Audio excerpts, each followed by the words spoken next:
Ladies and gentlemen, welcome back down under the mat. We are here today to talk about Crown Jewel. This is Mr. Dan Danielson. I'm everybody Reece. We are here in Madison Square Garage around the pool table of relevancy. This event, it was something. It was an event. Yeah. I don't know if we just wrestled out from Slam or whether this event, Crown Jewel, just wasn't as good as we were hoping, but I feel like today fell kind of flat. Yeah, look, a little bit of both, I think. Yeah. So we've obviously had a big weekend, bigger week for me. I went up to Sydney midweek to hang out with my brother, went to a Birds of Tokyo concert. I've been sick several times. You've been sick. We obviously had to catch up on watching, Halloween Havoc, plus Raw, plus NXT, plus Dynamite. So there's been a lot on this week, and then it all culminated with Crown Jewel today. Yep. And look, I don't know if it's maybe just the standard premise and now what I've got sort of invested in me of what these Saudi shows are, that, they're just blood money and what the crown princes and that want to see. Yeah. So, having these gigantic $10 million belts, I'm so glad we're not going to get to see them on TV anymore, because every Raw and SmackDown, when they open it by unclipping the belt, showing it. Give it another week and then we won't see it for another 10 months. Yeah, they'll cut back to they'll show the replays and stuff these next coming weeks. Yeah. And then they'll be gone. But they've said very clearly. But we've also got the rings that we're going to have to... Well, and this is... Look, the rings are actually a nice touch. I really like them. I haven't had a really good proper look at it because we watched the post-show after Crown Jewel finished, and it just looks like the Crown Jewel champion logo on the ring, just surrounded by diamonds. So I think it's a really nice touch. I do. Waiting for the AEW fans to come out of the works and be like, we thought of the ring thing first. Well, that was kind of what I thought when, it was announced it was going to be a ring. That'd be something good for a heel to use like MJF does as the ring. Yeah. Like his diamond ring is what he uses a lot to knock people out with. Spoiler alert for the main event, Cody Rhodes ain't using it as a diamond ring. But so Liv might. And I think Raquel holding the ring for her and passing her the ring and letting her use it, that could work in the storyline. Taking a page right out of AEW's book. Whatever. If it works. If it works, it works. If it ain't broke, don't fix it. Yeah.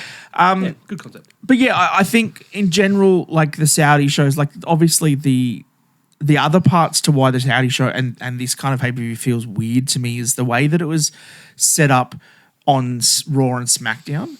So that you had, obviously, the Raw that was filmed, but then the SmackDown before it was the day before. It was actually pre-filmed a week beforehand. Yeah. So we knew kind of what was happening on that episode of SmackDown. But then when they went to Saudi, they had to do their, pre-Saudi show press conference the day beforehand, which referencing things that were happening on SmackDown that you hadn't seen yet. Yeah, it was a mess. The one that was really awkward was when they had Jimmy and Jay talking to Michael Cole, I think it was Cole, and Jay was saying, look, I hope, Roman comes out and talks to me, and I hope we make things up so that we can have this match, and we're sitting here thinking, we know he has, because you filmed it and we've seen it. And even by the time we watched that pre-show, we'd already actually watched the SmackDown too. Yeah, we watched the pre-show after so SmackDown. Jay had to pretend like what had already happened hadn't happened because they were filming it before. I think it's a very weird sort of situation to have, and I get that they would have had prior commitments booked in before SmackDown.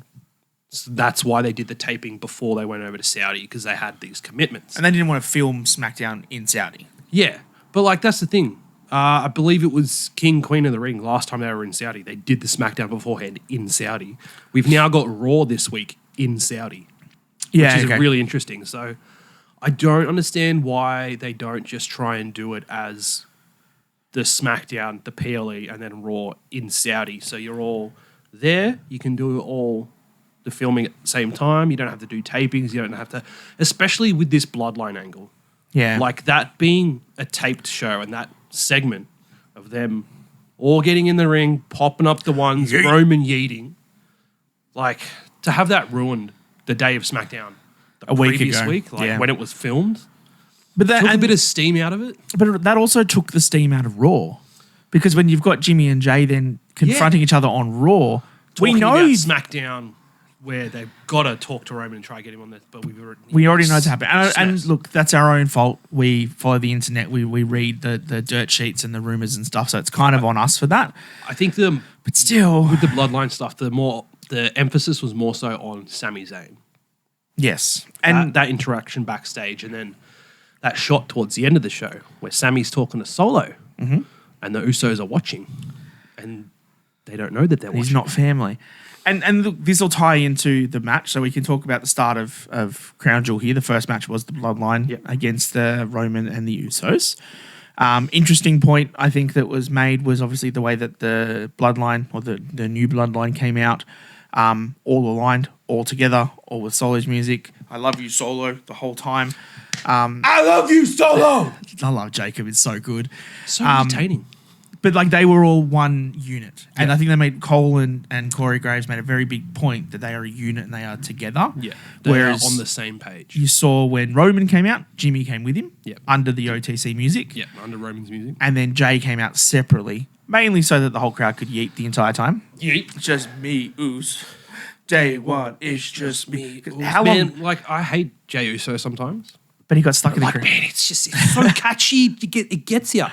It does. And he was in the crowd for a good, I feel like 5 minutes trying to get through everybody to get to the ring.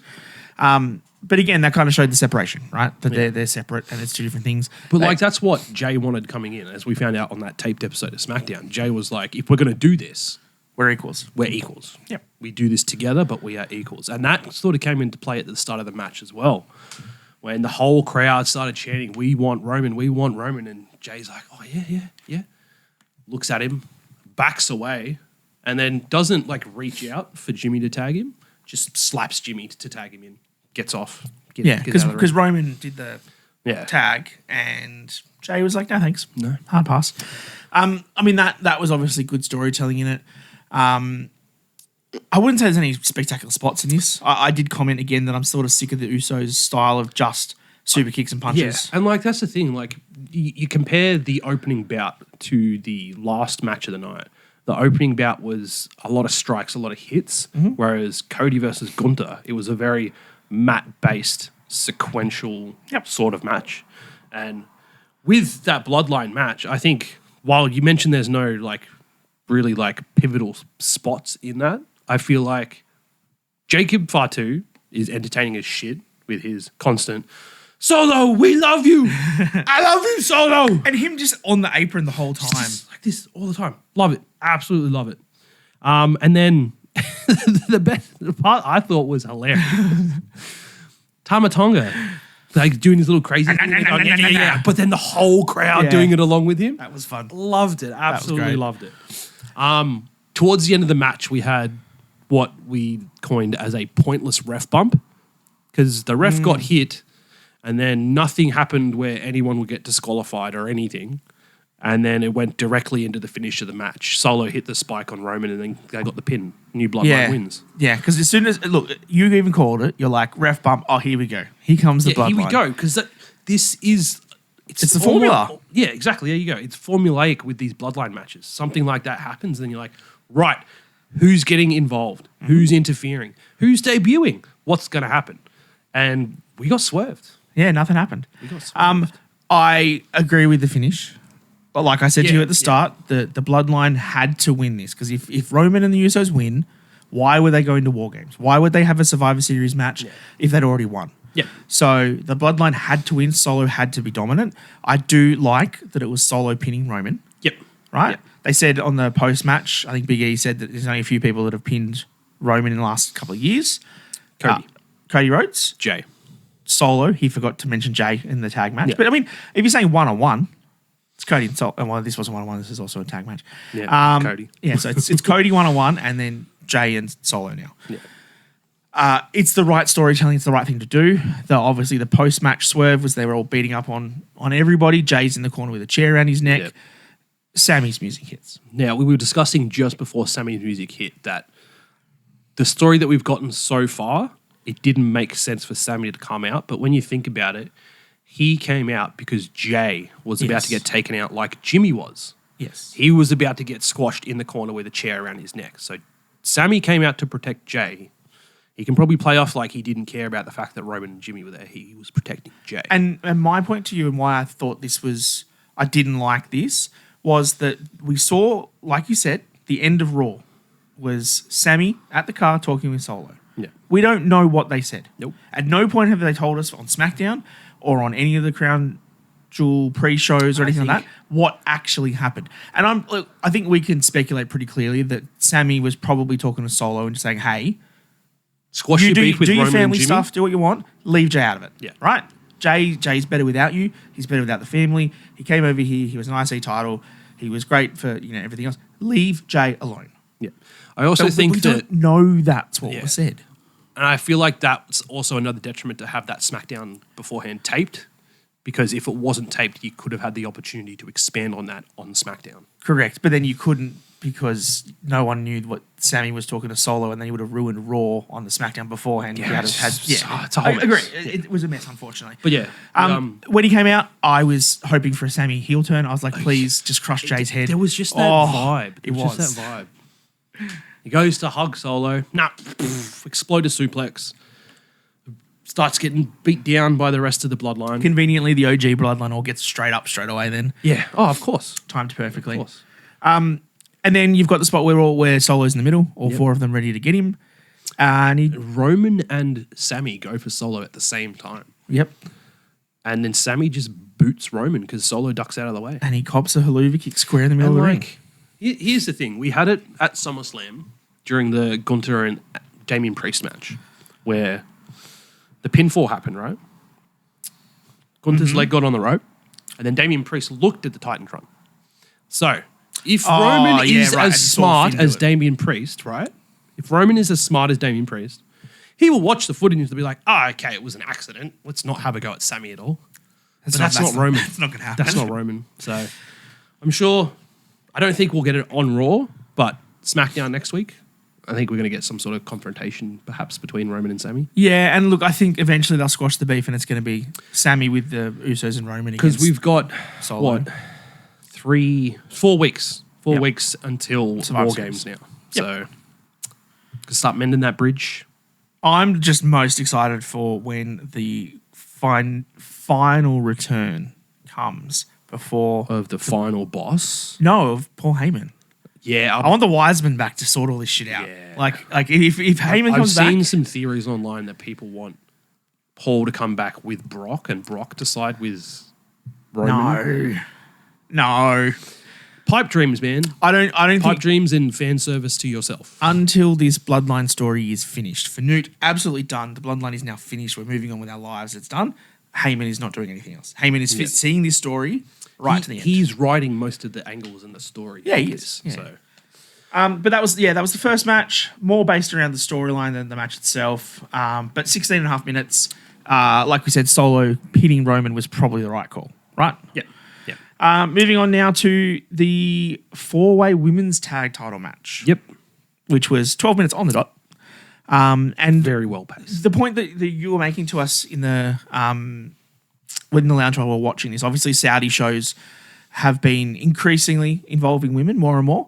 And you could really tell if you watched the post-match or the post-show press conference stuff with Liv, she was getting really emotional, mostly about the influence that women now have in these Saudi shows. Yeah. You go from the first time when I think Lita and Becky Lynch were on a poster in Saudi to the first match Natalia and Lacey Evans. Lacey Evans, yep, that's the one. To the Queen of the Ring match, the Nia one, to now 15 women were on that main show. Yeah, so there was obviously the Bianca and Jade defeating Damage Control, Metaphor, and Chelsea Green and Piper Niven. So you got the 8 women in the match plus the ref. Yep.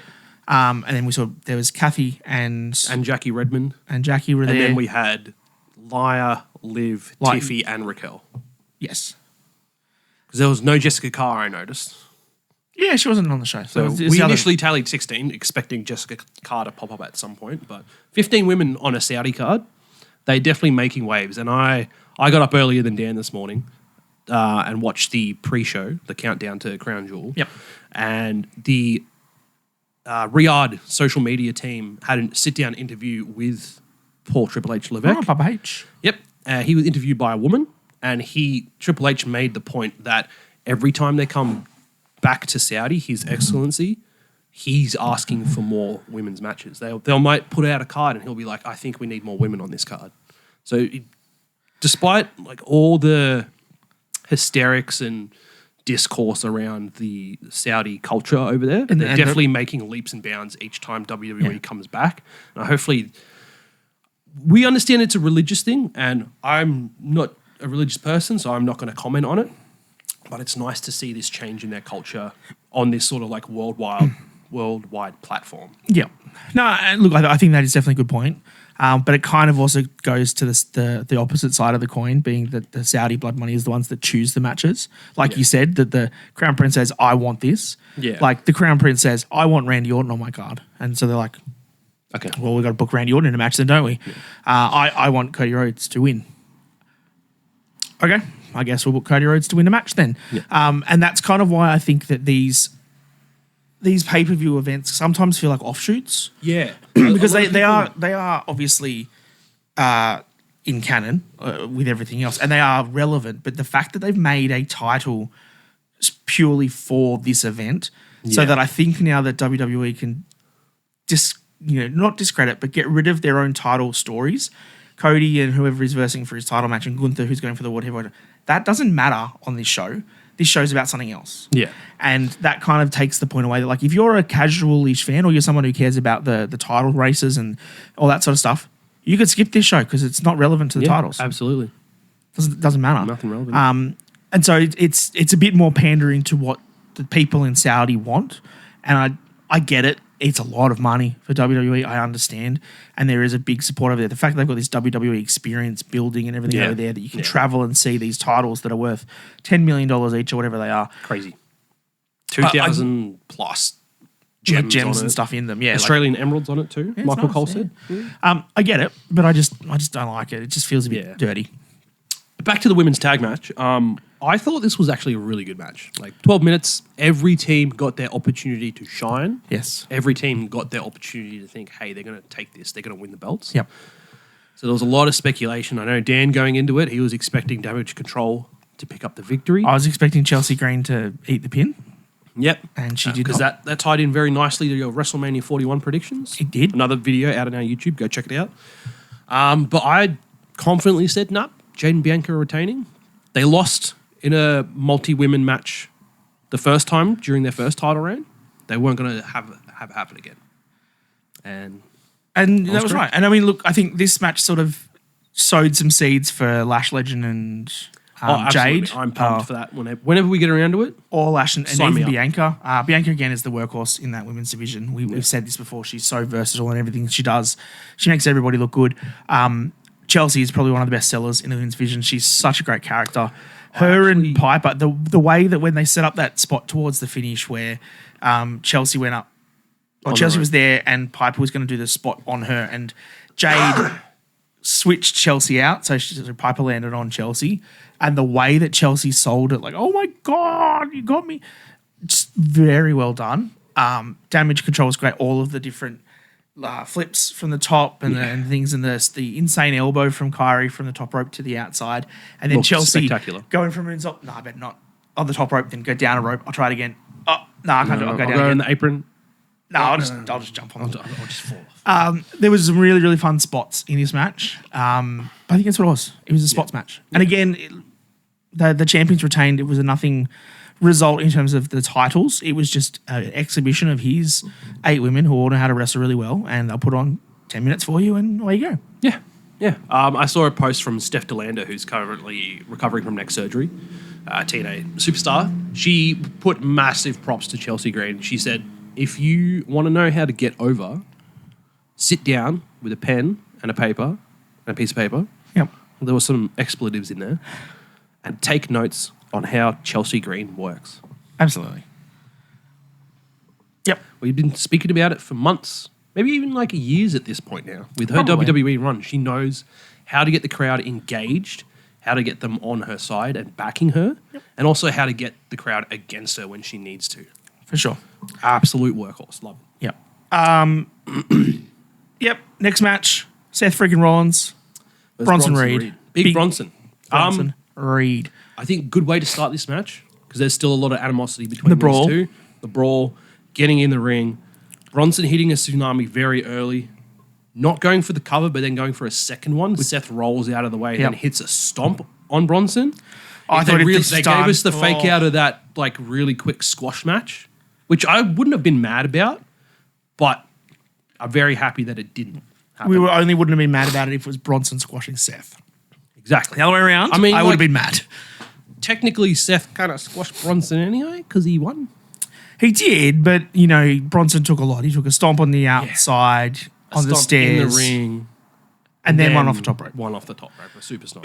So he really worked him over. Yeah. If you also watch the post-show presser, they chat to Seth because he's now one of the 4 people in the Fatal 4-Way for the World Heavyweight title match. So we've got Seth Rollins, Dirty Dom, Sheamus, and Damian Priest in the match. And the winner of that will face Gunther. And Seth said, look, he's got to give respect to, everybody, the crowd and everyone for that. But he's got to now start focusing on the title and stuff. And that's what he came back for when he was from his injury. He also said that he didn't actually feel like he won that match because at the end of that match, Bronson had just eaten 3 stomps, been pinned 1, 2, 3. Stood back up. Within 30 seconds, he's back up. He had a cut on his eyebrow, blood all over his face. That image of him just standing there menacingly, blood on his face, is like, Seth, you may have won the match, but you have not beaten me. Correct. And Seth said that. Seth said that he had to give absolute respect to Bronson. He goes, I've got to focus on other things now. We'll eventually meet again down the path. Yeah. But I've got to change the... Is he going to cost Seth the match? I hope not. I hope that, maybe you give it a little bit of time. Yeah. Maybe they bump into each other in the Royal Rumble again and they do something at a chamber match or something. I don't think they're WrestleMania bound. I think Seth and Punk is probably still where you're heading for WrestleMania. Yeah. But Bronson, I think, now has clearly shown he can fight in that main event scene. Yeah, he can have your spectacle matches like he had with Braun Strowman. He can have your squash matches like he's had before. He can do the things where he was paid for by The Miz to sort of be a big meaty heel to sort of jump into stuff. And now he can have really good matches with Seth Rollins on pay-per-view. Yeah. So he's kind of proven he can do everything. Big tick against his name. So huge for Bronson. Big and huge, both words, for Bronson Reed. Yeah. The next match was the women's Crown Jewel Championship, which was Liv Morgan against Nia Jax. I don't remember much of the match in and of itself. It was a bit... There were some spots. I think the notes that I took, it's when that match started to pick up and you had Liv hit a sunset powerbomb on Nia Jax, huge spot. And it was then that I'm sitting there and I'm just like, it's Tiffy time. And then literally a second later, it's Tiffy time. It happened. So we all knew Tiffy was coming out. We all knew that spot was going to happen. So it happens. She's about to hand that briefcase in and Nia rolls out. And she's like, what are you doing? Go out the back. Get out of here. Go. She walks back halfway up the ramp, sort of looks at her briefcase, looks around at the crowd. And they all want starts to get behind her again and she comes back down, goes to try and hand in the briefcase again. Raquel stops her. She's got Dom. And we've now got that interaction at ringside. Liv got on top. Raquel and Liv confronted Tiffany directly. Mm-hmm. Nia comes up from behind, just squashes the 3 of them. Yep. Knocks them all out. We get back into the ring with Liv and Nia. And as always, Dirty Dom slides the briefcase in. Runs around the side of the ring to distract. Because Nia's on the top rope. She's about to jump off and squash Liv. Raquel comes up on the apron. Boom. Big boot. And then that leads to Liv hitting the Oblivion. 1, 2, 3. 1, 2, 3. Your Crown Jewel Women's Champion, Liv Morgan.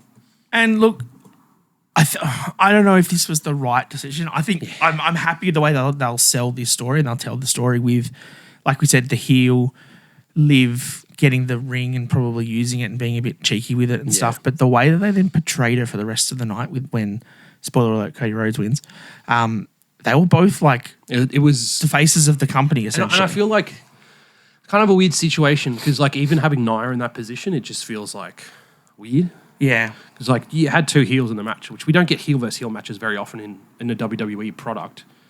And having that match to begin with, it was always a bit skeptical.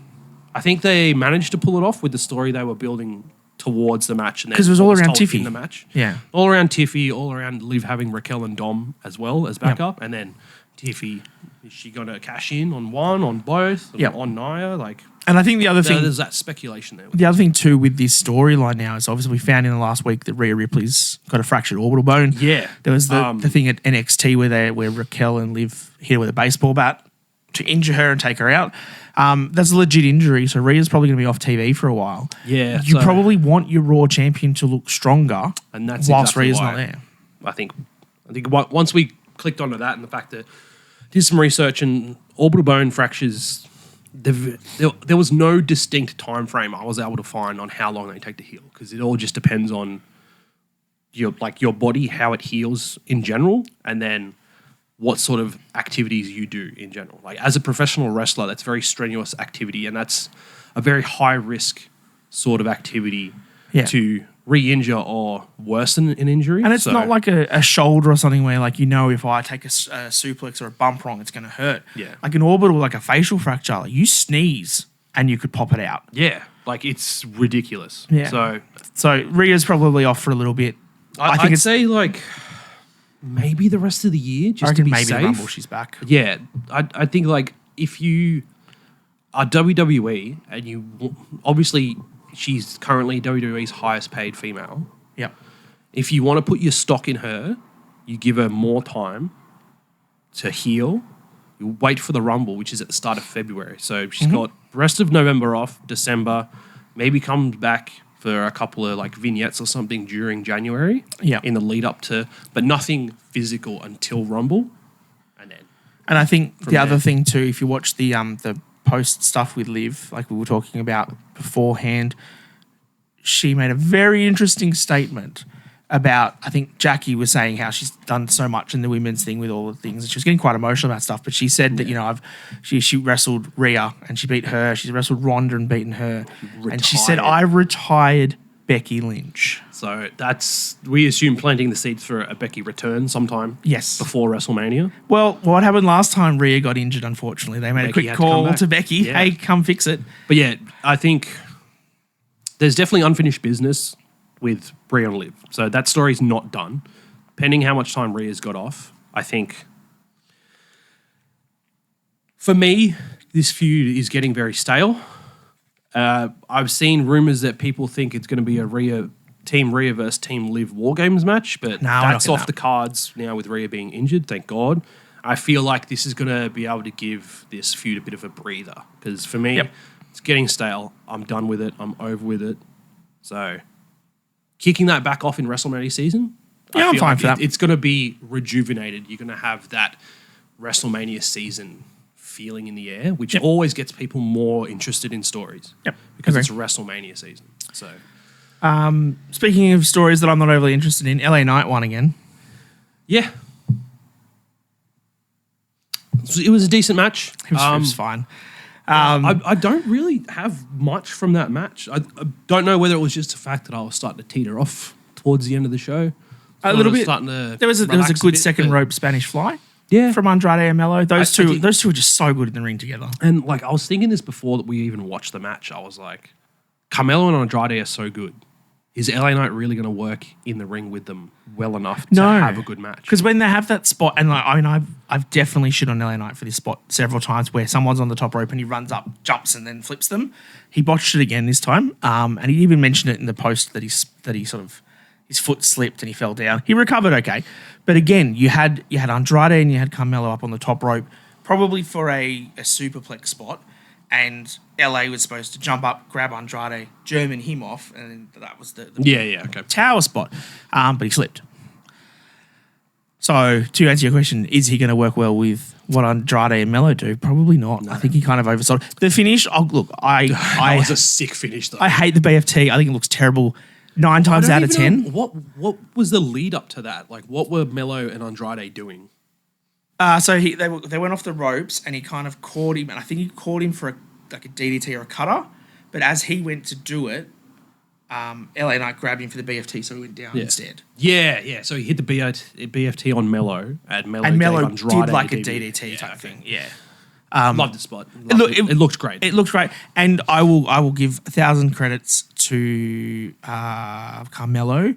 as he is the one who sells the BFT the best. Yeah, the way that absolutely. he, like the same as Theory did it and Ricochet used to do it, where they hit and like full plant themselves and then flip.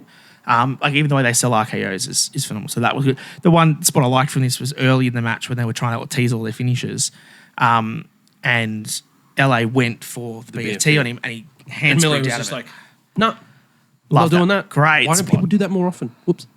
Oh, he's breaking our set. No, it's all good. It's all right. It's fine. Yeah, look, fine, whatever. Yeah. LA wins again. Moving on to the can't even call it a match because the bell never rang. Randy versus Kevin Owens. That confrontation. Kevin Owens is a cranky man. bro. The pre-show stuff and then the post-show stuff with And Kevin. even the press conference stuff the day before. We were talking about it before the match happened, and KO is a magician. He's a master at promos. His ability to go from 0 to 100 and then back to 0 in a promo is just unparalleled. He's got so much charisma. Yeah. It's ridiculous. And what we've said too is the way that they've been doing this angle with the stuff with Cody Rhodes and the turn on him being fan footage in the car park, the stuff with Randy Orton being on CCTV. One of the promos that KO cuts for this is off his Sitting in his car. iPhone in the backseat of a car. Yeah. I think it was Luke, editor Luke was here saying, hey, is your TV, like, what's the camera, why's the quality of your TV so bad? I was like, no, that's just his phone. He's just FaceTiming himself. That's why it looks like that. They're doing all these different ways of doing the story and putting things in. And, you know, KO to be wearing, he was wearing a Dusty Rhodes shirt the other day. He's wearing a Bob Orton shirt this time for this match. Yeah. Again, there was no match here. It was straight into a chair spot, straight into a brawl. Yeah. They've The done ref the got story. a stunner. Adam Pearce got an RKO. Oh yeah, I forgot about that. Yeah, it was just it's different. And although they are telling the same kind of story of bad guy, good guy, how do we get on top of each other? It's not through let's lock up and have a match or let's do this. It's all different little things. Like what you've mentioned in the past, they're really injecting that realism into Yes. this storyline. Yep. And that's what I'm really loving about this feud at the moment. And that's why, like, when we were talking about it the other week, like, if this ends up leading to Cody, KO, and Randy Orton, any of those three in that capacity for WrestleMania, I think like you're not going to be able to argue that that's going to be an amazing story for WrestleMania. I think that's the triple threat match. I think that's your story building into WrestleMania, not Cody Roman or Cody Rock. No, and I think if we're going to go Rock and Roman, which is what seems to be what people think will happen, a lot of the Cody crybabies are going to be sad that, you know, Cody doesn't have the title. Cody's not in the main event. Why is he not facing Roman? If you give him this heated match with about 3 or 4 months worth of build up between him, Randy, and KO, I think everyone's okay with that. Because you've got like you can do Cody and Kevin and Randy for the rest of the year, and then Cody and Randy can like sort of be on the same page for a bit, and then they can get KO frustrated. and Randy have some more interactions, and maybe KO gets in Randy's head, and then Randy's the one that pulls the trigger and turns on Cody. Well, did you not see on SmackDown? So on SmackDown before they had their tag match, when they're in the back getting ready, Cody and Randy were backstage sort of talking and getting ready and stuff. And yeah, we'll handle that business. And Cody that's bad for the microphone, knelt down to do his shoelaces up. And his title was there. And Randy was just Thinly veiled having a seeds. cheeky, long look at that title belt. Mate, I think Randy needs to get to 16. And I think John needs to get to 17. I think Randy needs to get to 16 before John does, so that you can have both of them at 16. Yeah. And then you have Cena beat Orton to get the 17th. Yeah. I think that's how you got to do it. But give them both another strap next year. Let's do it. Yeah. Main event time. Or you want Just quickly, while we're on the topic of Cena and Randy Orton and stuff, Wrestling Observer newsletter, our mate Dave Meltzer, is apparently reporting that there are heavy talks backstage for John Cena to challenge for one of the championships at WrestleMania next year. I'd say it's probably going to be Gunther. Nah, I reckon give him the IC title. Like one of the Yeah, I know, heavyweight titles. but I know, like that's what I booked he's for my WrestleMania. he's never won the IC title, right? That's what I booked for my WrestleMania. John Cena beats Bronson Reed from the Intercontinental Championship. Fan service, maybe, but that's what I've got. I think that'd be a good. But yeah, apparently backstage talks are John's in the title hunt for WrestleMania season. That's fair. I could say it. Yeah, Title hunt, Cody Rhodes, Gunther, Ring general. 23 minutes this match was. Look, you can probably tell by our delay that we weren't overly enthused with the result of this match. It was a match. It like we alluded to earlier in the show, the Bloodline match was a very strike-heavy match. Yep. Cody and Gunther was a mat-based chain wrestling sort of match. And it had to be because the way that they'd promoted it was that Gunther has said he would put Cody to sleep. Yeah. So he was always going to be looking for the sleep of this entire match, which meant Cody had to be watching for the sleep of the entire match. So it was always going to be grappling, right? I just don't think they sold enough of the story throughout the match to get there. No. The promos beforehand were there was a lot of respect between the two, and I'm better than you, and your title means less than mine, and all that kind of stuff was what they were pitching. But then in the match, I just didn't feel it. Yeah. And I don't know if that was that the crowd was a bit flat by the end of it. Like we were commenting that they were doing soccer chants and they were doing a Mexican wave, and they had their lights out and they're doing like the Sammy Uso chants and stuff. They were a little distracted by this point of the night. They were loud at the start. They obviously sung Cody out. Yeah. Not quite as loud as they sung Randy out, but still pretty loud. It just felt a little bit like we wanted them both to win and we didn't want anyone to lose, and we were kind of backed into a corner with this match of someone here has to lose. And once I was always thinking, like you said, the KO or someone was going to come out and cost someone a match. It was going to be a dirty finish and that was going to be a thing. But then when they put this prestige of this $1 million crown jewel title on it, I was like, they're not going to have that on a shoddy finish. No. Someone's going to have to win 1, 2, 3. And they already did the shoddy finish with the Women's Championship. And that was, yes, a shoddy finish, but it was distraction finish. Yeah. It was like no one really... Oh, I know Raquel did kick Nia in the face, didn't she?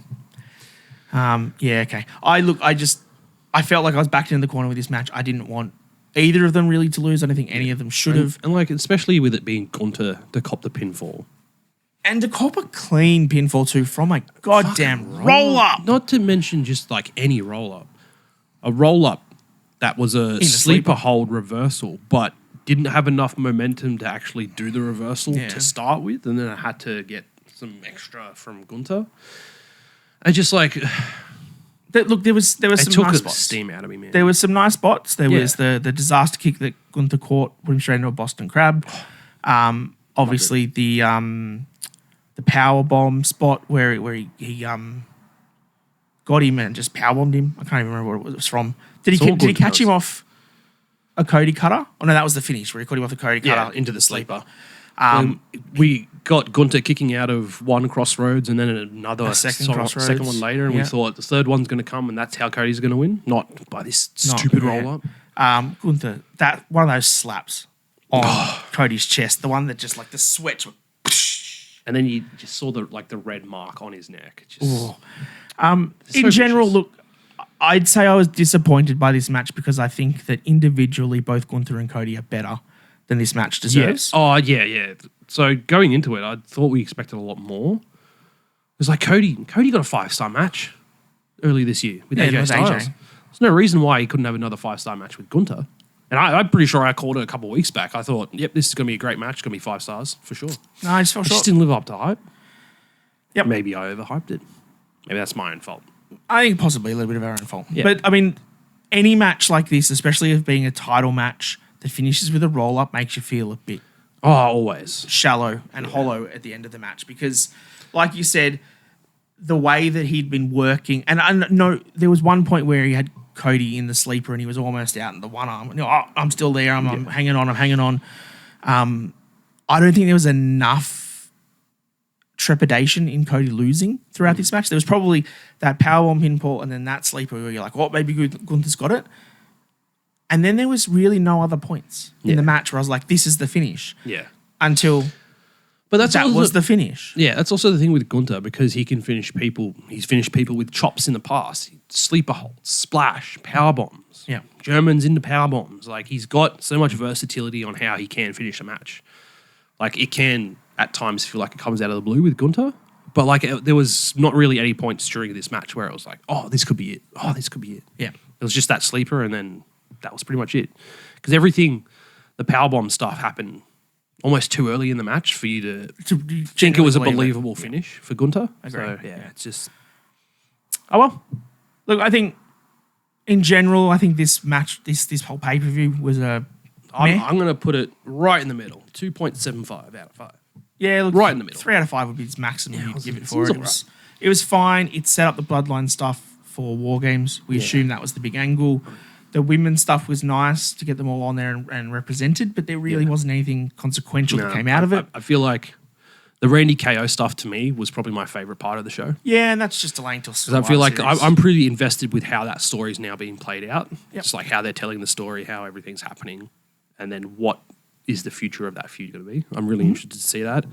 We're always working towards the Bloodline War Games match, so it's good to see some sort of progression on that. I was pretty concerned a couple of weeks back that there was no mention of Sammy yet, but we now had that on Raw. We've had that at Crown Jewel as well, so that's working towards getting him on that OG Bloodline side. I think best move would probably be for them to do a 4-on-4 War Games. I know they typically like to do 5-on-5s, but some of the early NXT ones were just 4-on-4. I'd like to see them bring that format back. Yeah, look, unless you can get The Rock involved. Yeah, well, you're going to get The Rock involved. Hikuleo's waiting in the wings. I'd say he's going to be in the new Bloodline, which then how do you and who do you work in with the OG Bloodline? Because you're like slowly working towards Sammy. We've got 4 weeks. If you try and have to get an extra person on that OG Bloodline side, it's going to be rough. It's going to be rough. I think it just needs to be 4-on-4. Yeah. Look, and then you can have Hikuleo come out at Survivor Series or have The Rock come out and help. And cause a problem in the match. Yeah. And then, I mean, I guess the other thing is what's the other 5-on-5 Survivor Series match? I mean, I think you put an interesting theory forward. I did pitch this, yeah. A nice friendly bit of banter between HBK and Triple H. Yeah. My women's division's better than yours. HBK to Triple H. Yeah, but we're the main roster. We'll show you how it's done. NXT versus a combined. This one you can do 5-on-5. I'd be happy with 5-on-5 for the women, because that way you can have a couple from Raw, a couple from SmackDown. I think you mentioned just all the champions. Yeah, well, I said So the champions. you can have Liv in. Well, I don't think Liv would really work that well with Jade, Bianca, and Nia. Doesn't make sense. No, but like you can have main roster women's wrestlers going up against Yazaria. Get Jordan Grace in there. Yeah. Stephanie Vaquer, Julia, and Roxanne. Put their differences aside for now, because they've got a bigger target to worry about. Because they've got that 10-woman match this week on NXT. Okay. And you can sort of like... Let's put it more logically then. If we're not going to have Liv or the champions involved, it'd be Bianca and Jade. Yep. Io and Kyrie. And a returning Charlotte Flair. Oh, okay. Sign me up. The other person I would think would be, if he's not going to do Charlotte, they would want to try and say Liv should do it, but she'll say, I won't, but I'll send Raquel in for me. And so you have Raquel in the match. Yeah. But I think that would be a fun Survivor Series 5-on-5, because I can't think of any other logical way you can do something. And if they're going to do it with just the Raw superstars and it's just going to be a Judgment Day match against random Raw, I don't really want to see it. I don't care for it. Like like the only way that this random allotment of people makes sense is because HBK and Triple H can do a couple of quick promos just to prove I'm better than you, and then you can do back to your normal Survivor Series, which always used to be brand versus brand. Yeah. Who is better? Yeah. Pretty much wraps it up. I do want to spend a couple minutes, now that we're going to have this yearly Crown Jewel thing, I want to do some ridiculously early plans for who do you think is going to be all 4 champions, and who do you think is taking those belts next year. So I've had a bit of a think about it. I haven't, because this is literally the first time you've That's all right. While I'm talking, have a bit of a think about it. I assume by that stage, Rhea will regain her women's championship and she will be in the match. Yep. On the SmackDown side of it, I'm going to go with Tiffany will have had her championship and lost it in that time period. So I'm writing her out of it. Charlotte has beaten Tiffany at WrestleMania, which was my prediction for the title. But I'm going to have Jade win Money in the Bank next year and cash in on Charlotte. So it's going to be Rhea Ripley versus Jade. And Rhea's going to take out that title for the women next year. Okay. And then let's put Roman Reigns regaining his championship next year against Bron Breakker, with Roman taking out the Crown Jewel Championship next year? Very interesting choices. I came up with that men's one on the fly. I think that I agree with your Rhea one. I think Rhea will have the title by next year. So I think Rhea on one side is fine. And I think the other side will either be a Roxanne Perez or Julia. I think one of those two will come up post WrestleMania. Okay. And get the title. So and I think like we said, mad about that. The Saudi people wanting to have more women on the shows and have different things. I think them saying I want Roxanne. I want someone new and special. You haven't used her on pay-per-views before. Booker T will be gone. Shucky ducky quack quack. And then on the men's side, I don't think Roman has the title. I think that the Roman Rock story and all that happens at WrestleMania is probably for the title if it needs to be. But then that's dropped post by the time we get around to Crown Jewel. I don't think they need it with the bloodline and all that sort of stuff that Roman's still going to hang around with. So I'm going to say it's probably going to be Sami Zayn. World Heavyweight? World Heavyweight. Okay. Sami Zayn will have one of the titles. Okay.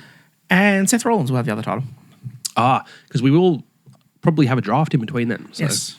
So, because I mean, I'm trying to think of the people that you rule out. I don't think they'll do Cody again. Maybe you won't have Punk. You won't have Drew. Yeah. You won't have a few of those people that won't do the Saudi shows. Yeah. Okay.